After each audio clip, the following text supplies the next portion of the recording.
اعوذ باللہ من الشیطان الرجیم بسم اللہ الرحمن الرحیم ثمانیت ازواج 8 جوڑے 8 نر اور مادہ من الضأن اثنین و من المعز اثنین ایک جوڑا بھیڑ کا اور ایک جوڑا بکری کا قل آذکرین حرم ام الانثیین آپ فرما دیجئے کیا اس نے دونوں نر حرام کیے ہیں یا دونوں مادہ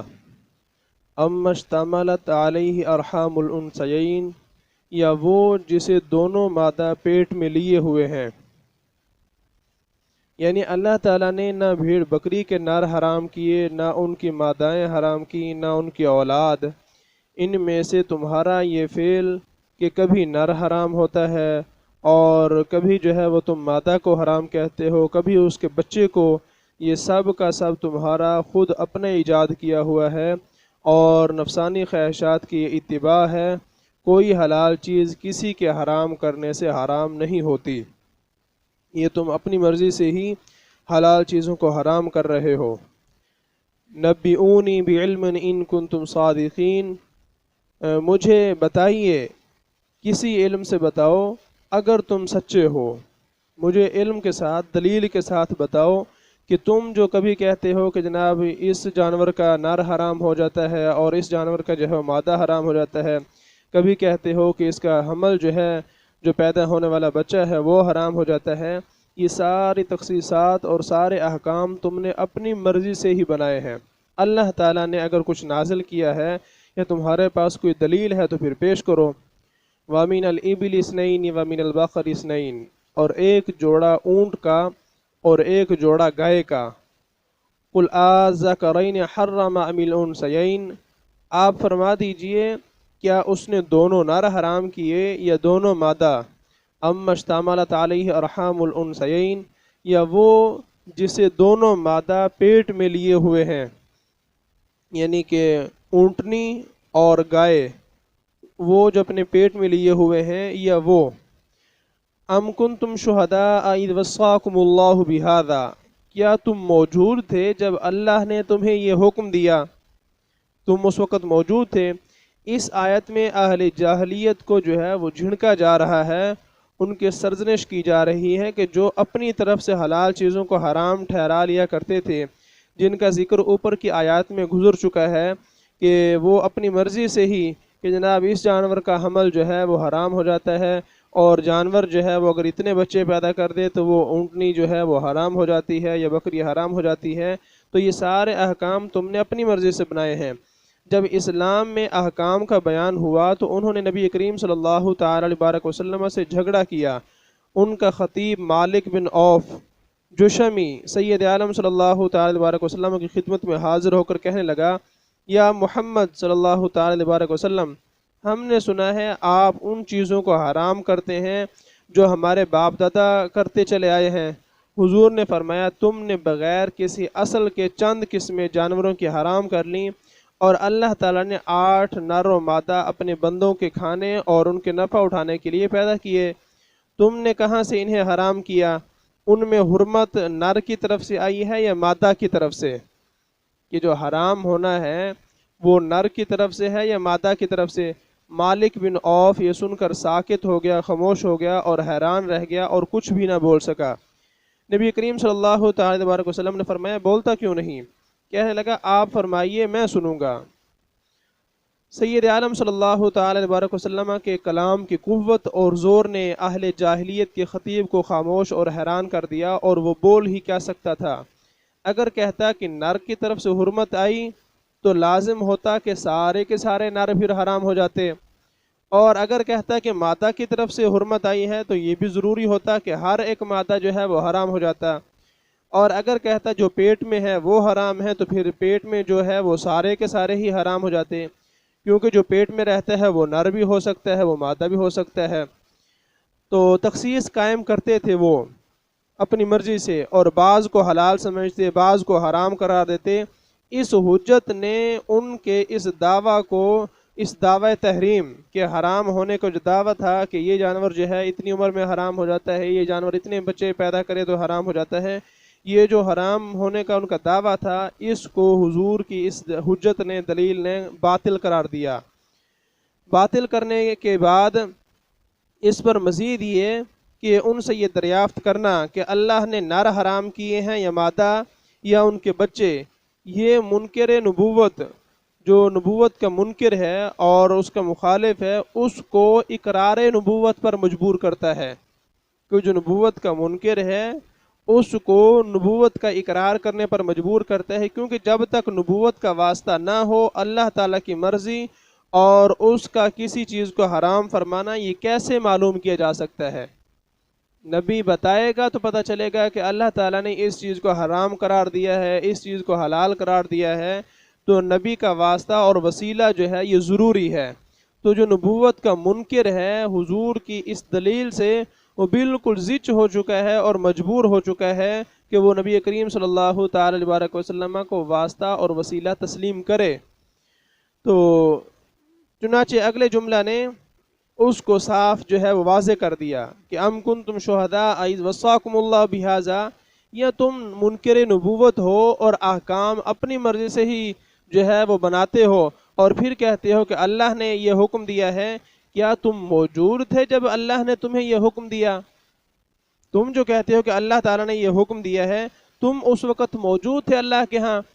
تم نے یہ خود سنا ہے؟ تو جب یہ نہیں ہے اور نبوت کا تم اقرار نہیں کرتے تو ان احکام حرمت کو کہ فلاں جانور حرام ہے، فلاں حرام ہے، فلاں حرام ہے، اس کو اللہ تعالیٰ کی طرف نسبت کرنا یہ جھوٹ ہے اور باطل ہے اور اللہ تعالیٰ پر بہتان ہے۔ کہ دو ہی چیزیں ہیں، یا تو تم اللہ سے ڈائریکٹ جو ہے وہ احکام سنو جب اللہ نے تمہیں حکم دیا ہو، وہ تو ہو نہیں سکتا،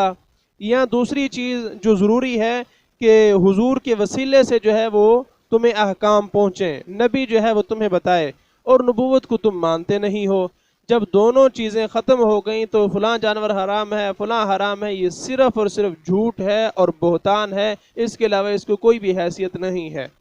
یہ ایسے دلائل تھے کہ جس کی وجہ سے وہ بالکل زچ ہو گئے اور اس کا کوئی بھی جواب ان کے پاس نہیں تھا۔ اگر وہ یہ کہتے کہ ہم نے اللہ سے سنا ہے تو اس کی بھی کوئی دلیل نہیں ہے،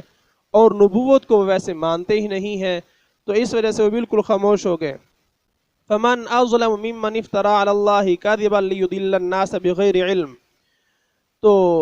اس سے بڑھ کر ظالم کون ہو سکتا ہے جو اللہ پر جھوٹ باندھے، جو اللہ پر بہتان باندھے، اللہ پر جھوٹ باندھے